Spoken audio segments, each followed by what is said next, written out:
আমি আর কথা বলি না, কারণ কথা বললে মানুষ বদলে যায়। চুপ থাকলে অন্তত কেউ ছেড়ে যাওয়ার অজুহাত খুঁজে পায় না। আমি এক সময় খুব কথা বলতাম, মন খুলে হাসতাম, মন খুলে কাঁদতাম, কিন্তু ধীরে ধীরে শিখে গেছি সব অনুভূতি সবার জন্য না।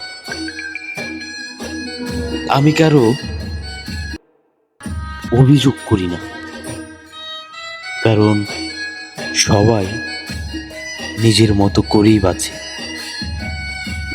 কিন্তু আমার ভেতরে যে প্রতিদিন একটা মানুষ ভেঙে যায়, সে খবরটা কেউ পায় না, কেউ রাখেও না। আমি ভালোবাসতে জানতাম, এমন ভালোবাসা যেখানে নিজের কষ্টটা তুচ্ছ মনে হতো, আর প্রিয় মানুষের একটুখানি হাসি সব দুঃখ ভুলিয়ে দিত।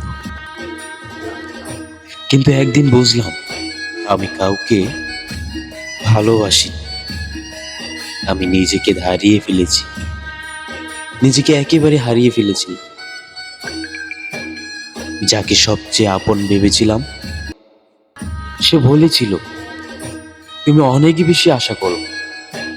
আমি কিচ্ছু বলি, কারণ কি বলতাম, ভালোবাসে কি কম আশা করে করা যায়?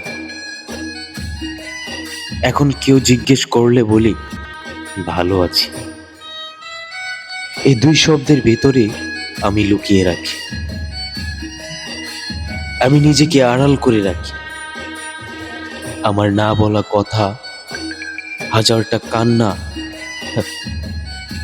রাত হলে ঘুম আসে না,